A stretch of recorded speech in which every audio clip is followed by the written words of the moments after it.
Sa susunod na taon na, ikakasa ang pagsasaayos sa Guadalupe Bridge sa lungsod ng Makati. Hahabulin naman ng Department of Public Works and Highways ang mga nasa likod ng bumagsak na tulay sa Isabela nitong Pebrero. Saksi, si Joseph Moro.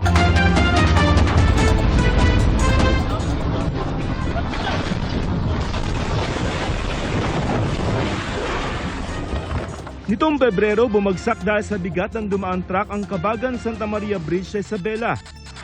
Inihalimbawa ito ng Pangulo sa kanyang State of the Nation Address na mga di dapat tularan ng mga proyektong pang-infrastruktura ng pamahalaan. Ginastusan ng taong bayan ng 1 bilyon. 10 taon tinayo. Nung binuksan, ilang araw pa lang, giba na agad. Ayon kay Public Works and Highway Secretary Manuel Bonoan, tapos na ang technical investigation nila sa tulay. Ang recommendations namin already is file actually yung mga civil cases against yung mga what we feel na what we know na medyo may kulang sa paggagawa, let's say sa contractor o sa designer, and of course yung truck na nakasira. Ngayong linggo naman sasampahan ng reklamong sibil at kriminal ang driver ng truck. Ang Guadalupe Bridge naman sa Makati na nabanggit din ng Pangulo sa SONA sa 2027 pa gagawin. Pero ngayong taon na raw sisimula ng paggawa ng mga detour bridge sa magkabilang gilid na inaasahang matatapos sa unang quarter ng 2026. Matagal nang inirekomenda ng Japan International Cooperation Agency o JICA na kumpunihin ito dahil sa mga crack at hindi kakayanin ang malaking lindol. Ang kukumpunihin lang naman namin dyan yung outer structure, hindi yung buong Guadalupe. Pero hindi namin gagalawin muna yung, yung structures sa 2026 kasi nandyan yung ASEAN meeting. So we don't want to disturb actually the traffic in that area. Tuloy naman ang pagbubungkal sa ilang magiging istasyon ng Metro Manila Subway tulad sa North Avenue, Quezon City na nasa 50% na ang nabubutas. Tumagos na mula Valenzuela Station papuntang kasunod nitong Quirino Station ang tunnel boring machine na nagbubutas ng lagusan. Gayon din sa Camp Aguinaldo Station.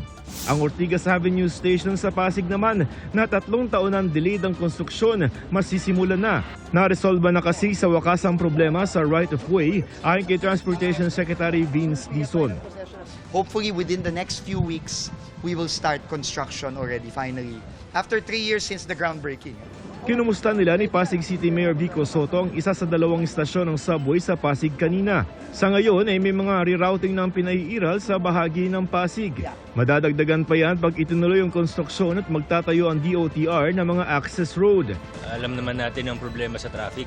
The only solution to traffic, the only way to have better mobility is through mass transport.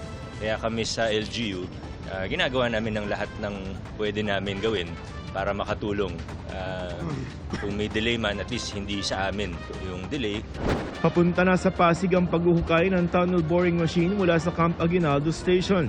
Nasa ilalim na tayo ng White Plains right now. We're expecting the tunnel boring machines to reach Ortigas by 2026, end of 2026.